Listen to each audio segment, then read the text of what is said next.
마이크 소리가 좀 이상해져가지고.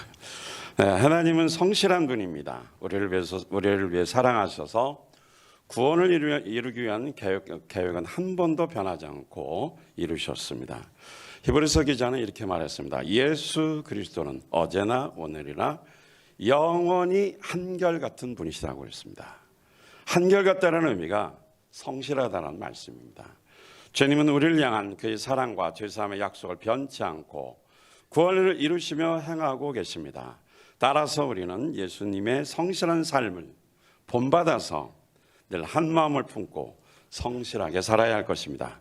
그러면 우리는 본질적으로 어떤 면에서 성실하게 살아야 할까요? 자, 첫째, 시작. 마음이 성실해야 한다. 성실한 삶은 어디서부터 시작되냐면 마음입니다. 마음. 사람이 변덕이 심하죠. 또 그럴 때 또 마음이 흔들리고 감정 기복이 심한 경우가 많죠. 그래서 사람의 마음을 잘 가꾸고 정리하고 거룩하게 살아야 합니다. 사람의 마음에서 성실한 인격이 나오고 성실하게 행동으로 옮길 수 있는 능력의 근원이 되기 때문에 그렇습니다. 시편 78편 72절 말씀 같이 시작. 그는 한결같은 마음으로 그들을 기르고 슬기로운 손길로 그들을 인도하였다. 할렐루야. 하나님은 다윗의 마음이 한결같다고 인정하셨어요. 여기서 마음이 한결같다라는 건 앞에서 말씀드린 것처럼 성실하다는 의미입니다. 제가 이 본문에 성실을 영어로 써놨는데 지워버렸네. 그대로 옮겨줘야지. 그래서 영어 번역을 보면 그 성실하는 의미가 담겨 있습니다. 그래서 마음이 한결같다. 이건 성실하게 산다는 거죠. 하나님은 삶의 일상에서 성실하게 사는 그 한 예로 다윗을 들은 겁니다. 다윗이 하는 일이 뭡니까? 아버지의 양을 치는 목동이었어요. 목동이 하는 일은 양을 키우고 돌보는 일입니다. 성실한 마음을 갖고 있는 다윗은 양을 키우고 관리하는 일을 했습니다. 들판에 나가서 양을 지키려면 밤잠 못 자고 또 맹수의 공격을 어떻게 해요? 늑대나 맹수로부터 지켜내야 합니다. 그래서 다윗의 특징이 하나 있죠. 뭘 잘 돌리죠? 물맷돌. 물맷돌도 아마추어가 아니에요. 착 돌리면 골리앗의 맞박에 팍 박아가지고 죽이는 능력도 있어요. 그러니까 뭐든지 우리는 이양하려면 성실하게 뛰어나야 돼요. 그러니까 아무것도 이렇게 서세하면 되겠지 아닙니다. 성실하게 하되 하나님이 맡겨준 것은 그 부분에 전문가가 돼도 노력하고 연습해야 됩니다. 할렐루야. 나는 아무것도 못해. 그건 변명입니다. 못하니까 연습해서 만들어내야 되는 것입니다. 성실하게 산다고 해서 우유부단한 것이 아닌 거죠. 다윗은 어릴 때 들판에서 혼자 지키면서 양을 지키고 돌보면 얼마나 힘들었겠어요. 아마 무섭기도 하고 외롭기도 했을 것입니다. 그리고 아무도 보는 사람도 없었죠. 왜 나만 이런 양을 지켜야 되냐 불평하는 것도 않았어요. 열악한 환경 속에다 혼자 외로이 고독 속에서 맹수의 공격 때문에 두려움도 있지만은 그는 한 번도 그의 삶 속에서 이 환경을 향해서 열악한 환경을 향해서 불평하거나 짜증내지 않았습니다. 그런 가운데서도 늘 하나님께 찬양하며 기도하며 살았습니다. 시편도 아시잖아요. 시편은 다윗의 그 찬양이 대부분이죠. 크게 다윗이 그런 어려움 속에서도 찬양하며 살았다는 걸 보여주고 있는 것입니다. 시편 40편 2절 말씀 한번 보겠습니다. 시작. 나를 기가 막힐 웅덩이와 수렁에서 끌어올리시고 내 발을 반석 위에 두사 내 걸음을 견고하게 하셨도다. 이 찬양 아시죠? 기가 막힌 웅덩이 수렁에 빠진 것처럼 그런 삶 속에 있을 때도 하나님이 나를 거기서 끌어올려 주셨다. 기가 막힐 웅덩이와 수렁에 빠질 정도로 얼마나 힘든 환경이냐는 거죠. 마음이 얼마나 고통스러운 상황입니까? 그럼에도 거기서 원망하지 않고 불평하지 않고 짜증내지 않고 남의 탓하지 않고 기도하며 어떻게 해요? 찬양하잖아요. 근데 우리 이렇게 살아가려고 어떻게 해야 돼요? 연습해야 돼요. 제가 평생 강의하면서 부정적인 생각이나 단어를 쓰지 않으려고 어떻게 하라고 그랬죠? 노력하라고 그랬죠. 이제 감사하는데 노력하면서 감사하라고 그랬죠. 하나님이 쓰시는 사람들은 다 똑같은 어려움을 당하지만 결국은 극복해내는 것을 볼 수 있습니다. 기가 막힐 이런 웅덩이, 그런 신음 속에 있을 때도 그는 하나님을 찬양했습니다. 시편 40편 3절 현대어 성경을 한번 보겠습니다. 다 같이 시작. 새로운 노래로 주님을 찬미하게 하시니 우리는 하나님께 찬송을 올리게 하시니 수많은 사람들이 그 노랫소리를 듣고 두려운 마음으로 여호와를 의지하리라. 할렐루야. 여기 또 기가 막힐 웅덩이가 아니라 기가 막힐, 여기 보니까 간증이 하나 나오는 것 같아요. 어렵고 힘들 때 하나님을 찬미해서 찬양했어요. 그 하나님께 찬송을 올려드렸어요. 찬송할 때 내 감정이 아니라 누구에게 올려드려야 돼요? 하나님께 올려드려야 됩니다. 예배 드릴 때도 구경꾼이 아니고 관리자가 아니고 우리는 하나님만 겨냥해야 됩니다. 설교자도 마찬가지고 듣는 이도 마찬가지고, 그렇다면 말씀을 들을 때마다 가슴 속에서 폭발치는 아멘이 나오지 않겠습니까? 아멘을 안 해. 하나님을 겨냥하고 계셔보십시오. 저절로요 아멘 아멘. 큰 소리 안 해도 막 속에서 아멘 하면 저절로 나와요. 이런 예배자가 되면 목장 성공할 수 있어요. 힘이 생기거든요. 예배 한번 은혜 받으면 여러분 일주일 성공하고 열매 맺습니다. 예배 한번 실패하면 인생이 어려워요. 주일 한번 빠져보세요. 여러분들 괴롭기 시작합니다. 주일 개념이 없는 분들 계시는데 여러분 주일 성수 목숨 걸고 해야 됩니다. 그거 보고 하나님이 나를 쓰시고 축복하시고 나의 미래를 보장해 주신다는 거 믿으시기 바랍니다. 저는 어머니 뱃속에서부터 교회를 다녔기 때문에 사람들하고 몇 년 교회 다녔냐 그러면 나는 기본이 60년은 넘었으니까. 외할머니 어머니 저 3대예요. 디모데 같은 스타일이죠. 예배가 목적이 아니지만 우리 삶이 되는 거잖아요. 그래서 신앙생활 잘하려면 예배 잘 드려야 되죠. 다윗은 늘 예배자였습니다. 늘 감사하면서 예배자로 살았습니다. 그랬더니 하나님께서 그 마음을 아셨어요. 그가 들판에서 사람들이 아무도 보지 않는 가운데서도 목동으로서 양을 돌보고 섬긴 거죠. 그렇죠? 그리고 맹수로부터 보호해 주면서 정말 두려운 싸움을 싸우면서 살았어요. 그런데 다윗이 들판에서 그렇게 밤낮으로, 그 사막이죠, 사막. 낮에는 덥고 밤에는 춥고 이런 환경 속에서 그가 살아갈 때 누가 보고 있어요? 안 보고 있어요? 사람이 아무도 안 봐요. 그러면 사람이 안 보면 안 할 수도 있잖아요. 적당히 하는 척만 할 수 있잖아요. 얼굴마담만 하면 되잖아요. 회개하셔야 돼요. 얼굴마담. 뭐 할 때 쓱 내미는 사람들 있잖아요. 평상시 안 하고 일상에서 잘해야 돼요. 근데 다윗은 하나님의 시선을 느끼고 사는 거예요. 바울은 항상 이런 말을 써요. 그리스도 앞에서 하나님의 목전에서 살았다라는 거죠. 하나님께 쓰임받는 사람들, 열매가 많은 사람은 항상 그리스도 앞에서, 하나님 앞에서 하나님의 시선을 느끼고 사니까 아무도 없어도 어떡해요? 성실하게 양의 똥을 치고 털을 깎고 밤낮으로 돌보고, 적당히 할 수도 있는데 성실하게 했어요. 저는 가정교회의 장점, 물론 이게 성경적이지만 가정교회의 장점은 저는 이거라고 봅니다. 누가 보든 안 보든 하나님이 맡겨주신 일 해내는 거죠. 그런데 아무도 안 보는데 누가 보고 있어요? 누가? 보십시오. 한번 넘겨보실까요? 이미 그 앞에 나왔지만 다윗이 한결같은 마음을 보셨다 그랬잖아요. 그렇죠? 기가 막힐 웅덩이에 있을 때도 불평하지 않으면 하나님만 찬양하고 살았어요. 시편 78편 70절 한번 봅시다. 놀라운 일이 생겼어요. 시작. 또 주님의 종 다윗을 뽑으셨다. 목장에서 그를 뽑아내셨다. 우리가 말하는 목장에서 뽑아낸 게 아닙니다. 그 목장에서 뽑아내면 큰일 나요. 그건 지옥 가는 거요. 여기 목장은 양을 돌보는 현장을 말하는 거예요.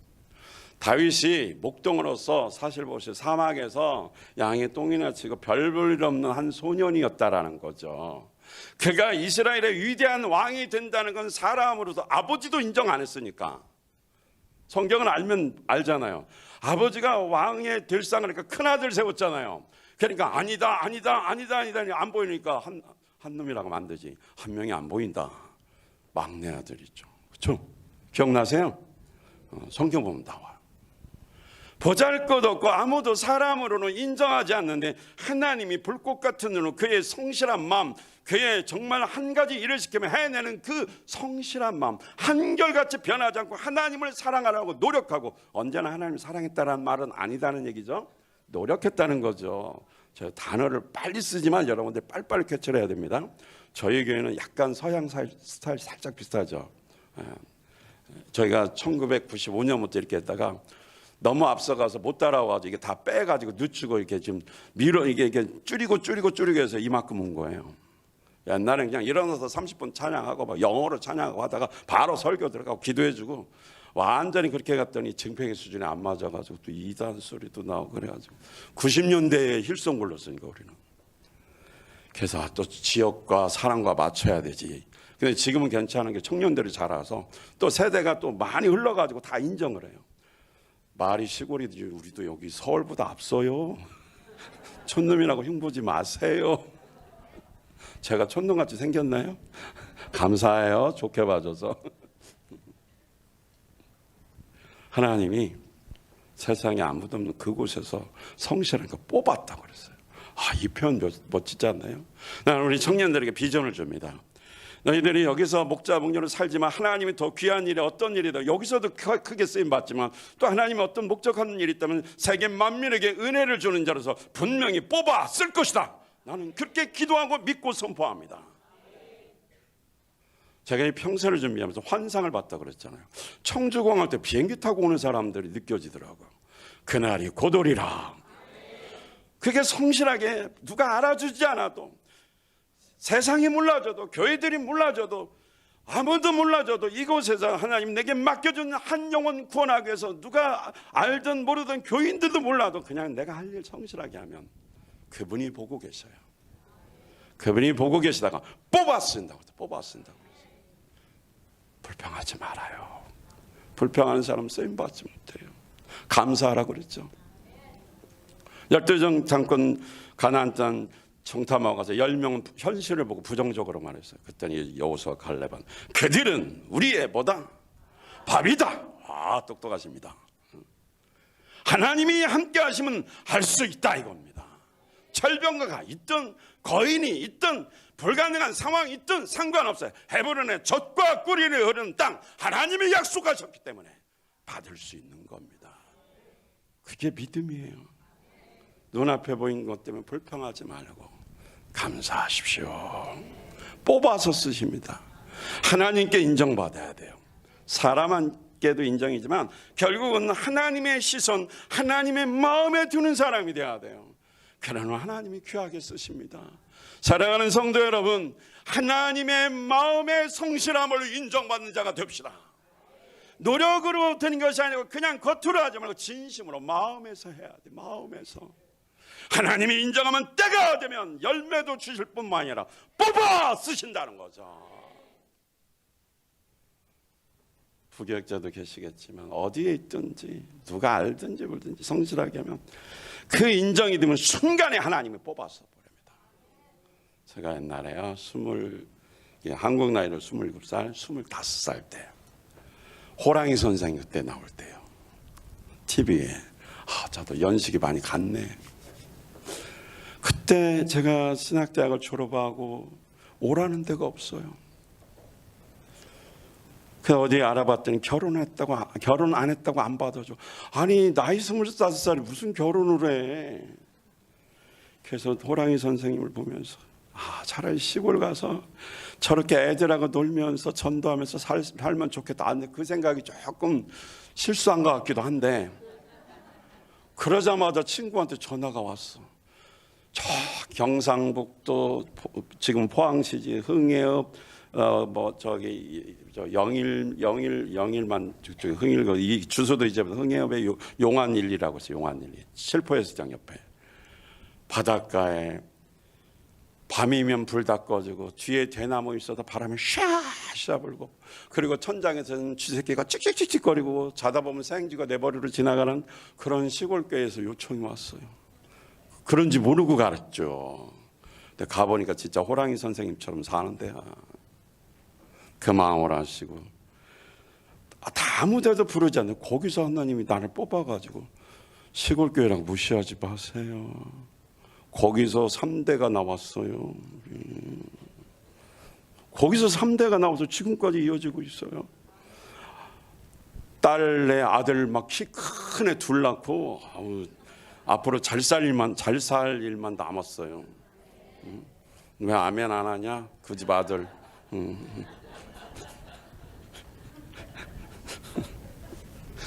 쟤와 나 사이에 뭔가가 있는 거야 이게. 어디든지 뽑았습니다. 근데 거기서 6년을 또 진짜 애들 가르치면서 막 그냥 영어 뭐부터 해서 거기서도 가르치고 또 키우고, 우리 집에 살았죠. 그때는 시골이니까. 근데 또 여기서 불렀어요. 여기 개척교회에서. 그래서 또 하나님을 경험해서 하다가 하나님이 뜨신 것 같아도 여기 왔죠. 그냥 제 생각에는 여기 딱 2년만 있다가 이 나쁜 생각을 한번 가진 거야. 내가 여기 2년만 있다가 나는 서울로 간다. 근데 그건 안 들어주셨어. 31년째 이제는 여기가 좋아요. 여기가 고향이고, 우리 성도들을 이제 떠나서는 내가 못 살 것 같아요. 진짜요. 하나님이 그렇게, 그러니까 뭔가가 뭐 어디 장소가 중요한 게 아니에요. 어디든지 그냥 한 영혼 맡겨주면 감사하면서 해내라는 거죠. 교회에서도 그냥 어떤 파트 아무도 안 해도 힘든 일 나한테 맡겨주면, 힘든 일은요 믿을 만한 사람한테 맡깁니다. 쉬운 일은요 이렇게 보니까 믿음이 이렇게 좀 흔들리고 그런 거 잘 안 할 것 같은 사람한테 맡기지, 힘든 일은 뭐예요? 보이지 않고 정말 어려운 일은 믿을 만한 사람한테 맡기는 거예요. 화려한 거는 누구나 다 할 수 있어요. 슈퍼스타는 세워놓으면 누구나 다 할 수 있습니다. 그러나 가장 낮고 천한 자리, 말구에 태어나 십자가에 못 박혀 죽는 일은 예수님밖에 못해요. 그분이 누구냐? 하나님이 가장 사랑하시는 누굽니까? 아들이십니다. 믿고 맡기는 거죠. 교회 생활하면서 목사님이 가정교회 하실 때에 가장 힘들고 어려운 일, 인간관계에서 삐지고 뭐하고 막 문제가 일으켰을 때 그것을 감당하는 자가 누가 돼야 되냐? 내가 돼야 돼요. 엄청 여러분 욕먹을 겁니다.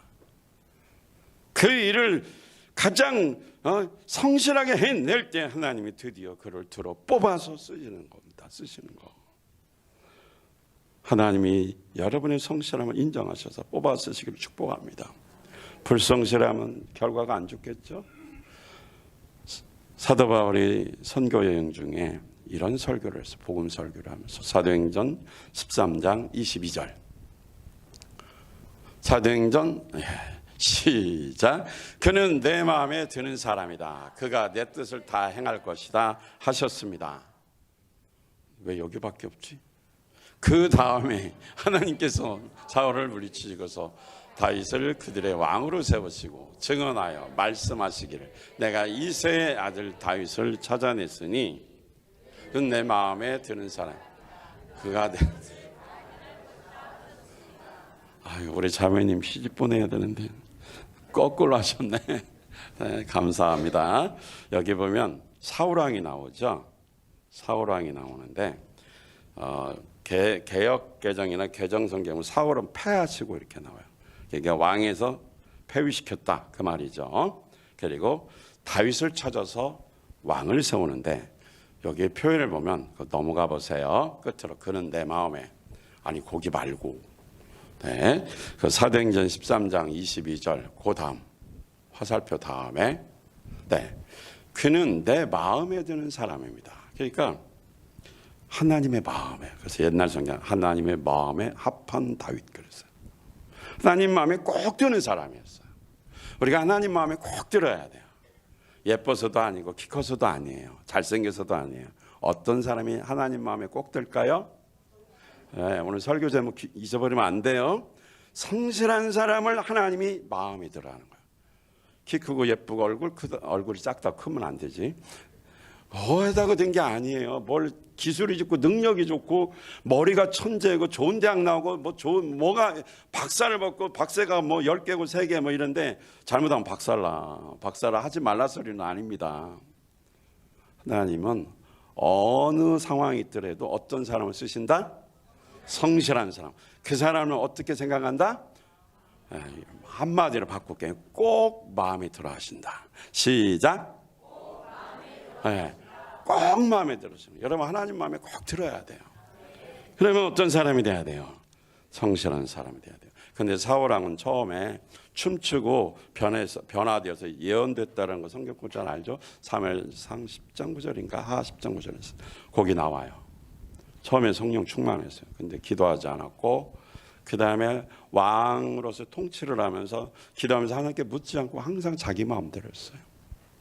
자기가 계획 세우고 전쟁을 치를 때도 제사 지내야 되는데 월권을 해서 백성들의 마음을 보기 위해서 자기가 어떻게 생쇼를 한 거죠. 그래서 쇼적인 예배를 드려서 백성들의 마음을 흥분시켜서 전쟁터에 나가 이겼어요. 계획은 성공했는데 누가 안 좋아하세요? 그렇죠. 그래서 왕이 하나님 말씀을 버렸기 때문에 하나님도 당신을 버립니다 그랬어요. 버림받은 거예요. 그래서 성실해야 돼요. 눈치 보고 하지 말고. 사울 왕은 정치적으로 눈치 보고 인기를 얻기 위해서 하나님까지 이용하는 불성실한 삶을 살다가 결국은 파국에 이르렀습니다. 다윗은 목동이었지만 어땠나요? 따라서 합니다. 성실. 그래서 하나님이 마음이 아픈 사람이라고 그랬어요. 그러면 우리는 사실 그럼 어느 분야에 우리가 성실해야 될까? 저는 이 여호수아 성실의 주인공을 보면 또 다윗 말고 여호수아를 생각합니다. 모세의 후계자인데 40년 동안 시종으로 있었고 모세를 섬긴 자입니다. 수종 들었다고 그래요. 저는 옛날 표현이 더 좋은 것 같아요. 수종 들었다. 따라서 합니다. 수종 들었다. 그러니까 오늘날 말하면 비서 역할을 해주면 사실 옛날 시대니까 완전히 종이 된 거죠. 근데 혹시 여러분 이때 여호수아 나이가 몇 살인지 아세요? 예? 몇 살? 오이구 어떻게 알았지? 한 56세 정도 그 정도 될 거예요. 제가 논문을 찾아봤더니 한 56세 정도. 청년이라고 그러는데 청년 아닙니다. 56세면요. 제가 알거든요. 우리 교인들 그 정도 나이 된 사람 보면 말 안 들어요. 이번에도 주차 여기 세우라고 하면 목사님 이게 좋아요. 자기 마음대로 다 바꿔버리고. 근데 제가 시키는 대로 하면 되는데 이게 제가 넓게 보니까 안 들어요. 왜? 자기 고집이 있어요. 자기 생각이 있어요. 근데 그때 누구 종노릇한다. 미안합니다. 그거를 흉보려고 하는 것이잖아요. 잠시 예화만 한번 썼으니까 잊어주세요. 그 나이는 말 안 들어요. 50대 딱 되면 이제 내가 왕이야. 내가 겪어봤어. 내가 다 산전수전 겪고 이렇게 해봐도 안 돼. 그러니까 딱 생각이 어떻게 되나 고정된 상태예요. 이런 상태에서는 성경을 배운다. 진짜 기적이에요. 기적. 변화되는 게 기적이에요. 그렇게 변화되는 사람은 진짜 하나님의 특별한 은혜가 있는 사람입니다. 근데 여호수아는 모세 뭐가 됐어요? 아예 시종이 됐어요. 근데 모세 성격이 더러워요, 좋아요? 우리 솔직하게 얘기합시다. 진짜 미안합니다. 까다롭기로는 세계 1등이야, 1등. 그것도 56세, 60세 정도, 56세 제가 아는 걸로 합시다. 그 정도 50대 중반의 나이에 80노인이에요, 80노인. 정정하지만 근데 성격 까다롭기가 세계 1등이라고요. 나도 섬김받아야 할 나이인데 섬기는 얼마나 힘들겠어요. 저도 여행해봐서 하는데요. 80 어떤 분하고 갔는데 숨 막혀. 우리는 어린애잖아요. 환갑 열선 지났어도 어린애야. 와, 수종 드는 게 이게 장난이 아니에요. 근데 여호수아는 몇 년 했어요? 몇 년? 40년을 그렇게 수발 들었어요. 어떻게 하실 수 있겠어요? 하나님이 근데 그거 봐야 안 봐요? 보셔요. 인정하지. 그래서 그렇게 모세가 시키는 대로 다 합니다. 한 번은 모세가 야, 내가 40일 금식하는 상복되게 올라가니까 함께 가자 그래요. 그럼 자기는 올라가서 하나님 만났잖아요. 그리고 산 중턱쯤 가더니 너는 여기서 기다려 그래요. 그러면 산 중턱에 먹을 거 있어요 없어요? 한번 생각해봐요. 먹을 거 있어요 없어요? 그럼 모세는 40일 금식하고 여호수아는 뭐야? 40일 굶는 건가 금식이 잘 모르겠는데 하여튼 거기서 시킨 대로 있는 거야. 뭘 물을 마셨는지 어쩐지는 성경에 기록이 안 됐지만 덕분에 40일 금식 같이 한 거야. 이거 쉬워요? 순종이 이거고 성실함이 이거예요. 여러분 교회 가서 이렇게 하셔야 돼요. 아멘. 안 하시네.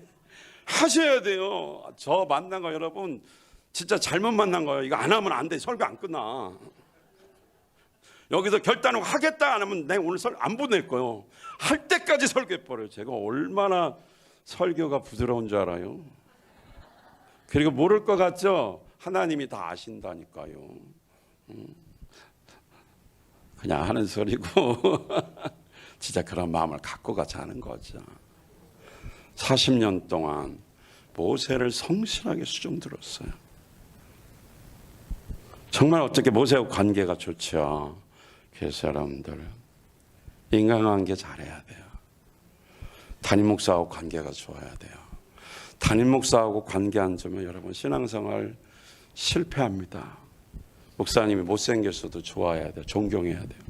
성격이 까다로워도 하나님 만약 그분이 나쁜 짓 하는 걸 하라고 하지 않는 한은 가정교회 하자고 할 때는 무조건 40일 금식하라 그런 말은 안 하겠지만 순종해야 돼요. 도와드려야 돼요. 누구하고 사이 좋아야 돼요? 담임 목사하고 사이 좋아요. 여러분 일단 담임 목사하고 사이가 좋으면 강대상에서 제가 웃기만 해도 좋아해. 사이가 안 좋으면 다 여기 저는요 저 뒤에 저기 양발 안 신는 것도 보여요. 우리 교회가 얼마나 이게 잘 지어놓은 줄 알아요? 엉성한 것 같아도 제가 이게 계산적으로 만들면 쫙 보면 저 우리 다 보여. 뒤에 숨었다고 존다고 안 보이는 거 아니야. 다 보여. 영적으로 보이는 게 아니라 눈 안으로 다 보인다고. 누가 왔는지 안 오는지 한 번에 다 오고 조는 것도 순간에 다 들어와. 착착착착 들어와. 삘이 얼마나 빠른지 몰라. 이렇게 하다 딱 보면 저기 졸고 있어. 안 졸았지 졸라다 말았지. 그래서 담임 목사하고 사이가 좋아야 은혜를 받으니까. 그 다음에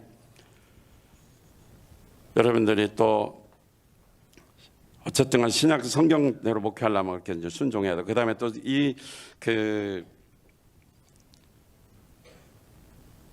여호수아의 모습을 보면 여호수아가 또 기도하는 사람인 걸 알 수 있어요. 출애굽기 33장 11절 현대어 성경 한번 보겠습니다. 조금만 기다리면 끝나갑니다. 끝나가. 이제 한 장 남았어. 한 장. 졸지 마. 설교 이렇게 짧게 하는 건 기적이야. 여러분들이 기도했나 봐요. 앞에 순서가 길어서 길게 하면 큰일 나. 지금 다 끝나가요. 그래도 마무리는 져야 되잖아. 시작. 여호와께서는 마치 사람이 다정한 자기 벗과 함께 이야기를 나누듯 모세와 얼굴을 맞대고 말씀을 나누셨다. 모세가 진지로 돌아온 뒤에도 모세의 젊은 보좌관인 눈의 아들인 여호수아는 그 장막을 떠나지 않고 거기에 머물러 있었다. 그러니까 여기 성막에서 여호수아가 하나님의 얼굴을 보면 이렇게 등 본 거죠. 하나님과 대면했단 말이죠. 함께 대화하면서 기도합니다. 그리고 이제 자기 집으로 가요. 근데 그 구름 기둥이 떠나지를 않아요. 거기에 누가 남아 있어요? 여호수아. 선생님이 기도하고 간 자를 계속 지키면서 기도하고 있는 거예요. 여호수아는 기도의 사람이었어요. 인간관계에 성실했고, 다시 말하면 누구와도 성실한 관계를 맺었어요? 기도는 누구한테 하는 거예요? 그렇죠. 하나님 관계에 성실해야 돼요. 기도를 쉬지 마십시오. 기도하는 사람이 되십시오. 한 영혼 구원하려면 매일매일 일주일에 4번은 새벽기도 하라 그랬는데 기도하는 삶을 살다 보면 여러분 큰 축복을 받습니다. 자, 예를 들어서 나이를 25살로 가정합시다. 25살이 새벽기도를 시작해서 1년 동안 새벽기도를 1년 동안 새벽기도를 안 빠지고 하면 며칠입니까? 365일. 그럼 기도 제목 하나를 365번인데 사람인지라 65번은 제가 빼줄게요. 그러면 1년에 300일 어디 왔다 갔다 할 수도 있으니까 300번은 기도하는 거죠. 그게 10년이면 몇 번이에요? 3,000번 기도했는데 응답 못 받을까요? 그러면 35이에요. 그 성실함이 인정되는 거죠. 35에 10년 하면 45살이에요. 20년 동안 6,000번만 기도하겠습니까? 10,000번 이상의 어떤 매일 새벽 기도는 6,000번이 될 수 있지만 여러 가지 기도가 있으니까 10,000번을 기도한다 치면 45세 때 되면 거기에 인생의 경험도 있고 실력도 갖추고 딱 사람으로서 쓰임받을 나이, 젊은 나이, 체력도 되니까 준비되었으니까 그 성실함이 인정 딱 되면 상상만 해도 소름 끼치지 않습니까? 하나님이 어떻게 일하실까? 하나님이 목동을 뽑아서 다윗 왕을 쓰신 것처럼 내가 뭐 세계적인 인물은 아닐지 모르지만 하나님 나라의 귀한 존재로 어디 있든지 뽑아서 세워 쓰신다는 거죠. 그러니까 하나님과의 관계 성실하세요. 저는 여기서 쭈그리고 기도하고 옛날에 무릎 꿇고 했는데 제가 다리를 다쳐서 무릎을 꿇는데 친구들이 이렇게 하다 보면 이제 족구도 하고 보다 그래서 저는 어디 가지도 않고 30대 중반에 그냥 쭈그리고 있었어요. 그러니까 뭐 놀지도 않고 협력도 안 하고 욕도 엄청 먹었어요. 10년 지나니까 달라요. 열매가 달라요. 열매가 달라요. 진짜예요. 아무것도 아닌 작은 것도 그런데 여러분들이 준비된 사람으로서 그렇게 10년 벌써 3년 딱 지나면 뭐가 나타나요. 5년 지나면 뭐가 보여요. 7년 지나면 딱 하나 꽃을 피워서 보여줍니다. 이건 저의 경험이고 우리 교인들의 경험을 통해서 봤어요.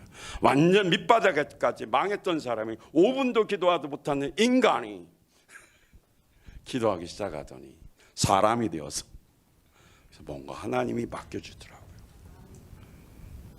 그걸 봤어요. 왜냐하면 저는 매일 새벽 기도하니까 매일 오잖아요.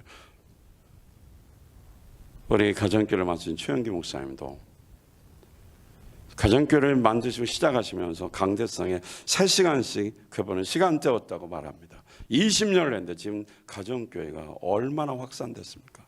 전 세계로 한국교회로 여러분 평소에도 오셨잖아요. 하나님과의 관계 속의 기도의 열매입니다. 우리가 뭐 그런 사람이 되겠다라는 건 아니에요. 그러나 기도하다 보면 하나님의 계획에 따라 어디에 있든지 쓰실 만한 곳에 나를 뽑아서 세울 거 아닙니까? 사랑하는 청년들 하나님께 좀 관계에 성실하시기 바랍니다. 왔다 갔다 뒤집었다 엎었다 하지 말고 변덕 떨지 말고 하나님이 제일 싫어하는 사람이 제가 보기에는 변덕 떠는 사람이에요. 한번 하겠다 결심하면 끝까지 해버리는 겁니다. 얼마 전에 제 별명이 하나 생겼어요. 한번 따라서 하실래요? 한성실. 우리 딸내미가 나보고 아빠는 한성실해. 오빠가 뭘 하려고 하니까 이벤트를 한 번 하려고 하면 하지 마. 아빠는 그거 한 번 하면은 끝까지 해야 되니까 잘 생각하고 해. 한성실이야, 한성실. 기분 좋더라고요. 그래서 이벤트식으로 한 번 하려다가 한성실인 걸 아니까 계속 해버리고요. 그게 뭐냐? 영상 뉴스. 우리 원래 그거 없어요. 할 사람도 없고.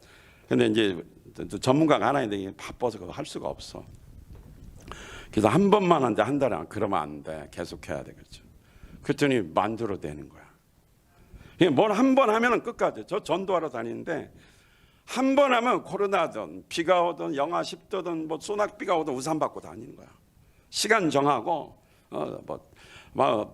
쓰러질 거 요즘은 진짜 좀 느껴지긴 해. 그래서 양산을 또 우리 교인이 참 착해요. 전도할 때 양산 받고 다니라고 세상에 양산을 사다 주니 이게 또 한성실이 안 나가면 안 되잖아. 자기들은 잘 안 하면서 양산을 주고 또 받고 가라고 아주 차단되는 걸 사줬어요. 자동으로. 근데 더 힘든 거는 이거를 접으려면 힘들어. 이게 얼마나 스프링이 센지. 한 번 하면은 뭐요? 끝까지 하십시오. 감사일기를 쓴다. 우리 교회인들 감사일기 훈련도 하고 뭐 자녀를 위한 기도문 막 세미나하고 기도회도 몇 번 했는데 안 해. 감사일기 한 번 쓰면 한 번은 빠질 수 있는 매일 써야 되는 거죠. 왜? 우리는 뭐니까? 한성실이라. 오늘 한씨 은혜 많이 받네. 그 다음에 자녀를 위한 기도문도 있어. 우리 그거 만들어 놓은 게 있고. 그러면 날짜별로 있으면 그걸 매일 그걸 읽으라는 거예요. 새벽에 못하면 시간 내서 읽으라는 거죠. 저는 그 또 말씀 중복이다. 그것도 전 매일 읽고 이제 내적 취해가는 것도 저를 위해서 매일 읽어요. 그럼 1시간 지나가 기도분 교회 기도분 뭐 그냥 하여튼 매일 한 번 시작하면 끝까지 하는 겁니다. 완성될 때까지 하는 거예요. 하나님은 사람인지라 부족한 게 많아야 안 많아요? 엄청 많죠. 엄청 많아요. 사람이 뭐 성품이 좋은 사람이 있다고 하는데 제가 볼 때는 자존심 상하니까 성품 좋은 사람 하나도 없어요. 막 성질 내고 막 화를 내고 눈 뒤집고 덤벼요. 내가 많이 봤어요. 착한 사람 없어요. 그러나 사람은 그러니까 다 똑같다는 얘기예요. 근데 하나님 보시기에 어느 한 부분이라도 뭐 하면은 뽑아서 쓰신다? 성실하면. 그래서 여러분 인간관계, 목장 안에서는 어떤 사랑관계 좀 잘해야 된다. 특별히 오늘 가정교회 누구와의 관계가 좋아야 돼요? 담임 목사. 그 다음에 누구와의 또 관계가 좋아야 돼요? 하나님과의 관계. 그건 말씀과 기도예요. 그래서 경건의 생활을 하라고 하니까 하나님과의 관계를 꾸준하게 가십시오. 비가 오나 눈이 오나 눈 온다고 본당에서 기도 안 하고 피곤하다고 하고 오늘 새벽에도 몇 명 안 왔어. 다 어제 뭐 늦게까지 하고 아침 식사 차리고 그냥 못 왔죠. 그때 몇 명이 저하고 또 기도했죠. 저는 어제 보니까 끝났는데 이게 집중이 안 돼요. 집중이 안 돼. 설교를 문을 그렇게 어느 정도 해놨는데 글이 연결이 안 돼. 그래서 좀 쉬었다가 또 하려면 또 안 되고 그래서 자다 일어나가 아니지 누웠다 일어났다지. 근데 안 되겠어요. 새벽 기도부터 하고 해야 되겠다. 그래서 4시 반에 일어나서 그때부터 하여튼 우리 교회인데 막 성경을 읽는데 성경 읽고 난 다음에 내려가서 해가지고 8시까지 그냥 여기 앉아서 자리 지키다가 빨딱 일어나서 올라간대. 갑자기 확실히 기도하니까 계시가 빨라. 쭉 막 위에 것도 엮어지듯이 쭉 실법듯이 막 나와. 근데 다 잘라내고 딱 20분 분량만 했는데 설명하니까 조금 더 길어갔어. 하나님과 관계가 좀 다 해결돼요. 그 말씀 드리려고 그래요. 여러분 혹시 물질에 대한 어려움이 있는 분이 있습니까? 자꾸 돈 하면 돈은 도망가요. 그냥 하나님의 뜻대로 살면 하나님이 어떻게 해요? 채워주시고 길을 열어주셔요. 내가 찾으려고 하면 막혀요. 하나님이 도와주셔야 됩니다. 그러니까 하나님의 일을 할 때는 목적, 영혼관의 제자 만드는 거기에 초점을 맞추고 순종하시면 하나님이 책임져 주십니다. 할렐루야. 그래서 한번 가정교회 어떤 VIP를 섬길 때도 너무 힘들게 하는 사람 많습니다. 포기하지 마십시오. 기도하면서 끝까지 섬기십시오. 저처럼 29년이 걸릴 수도 있어요. 17년이 걸릴 수도 있어요. 10년이 넘게 걸릴 수도 있어요. 20년이 돼도 아직도 기다리는 사람도 있습니다. 하나님이 하시는 겁니다. 포기하지 말고 성실하게 내가 하나님이 하라는 것 하시기 바랍니다. 우리 시간 결단 한번 해볼까요? 오늘 설교를 통해서 하나님의 음성을 들었습니까? 그 말씀을 어떻게 구체적으로 순종할 것인지 결단하십시오. 기억하십시오.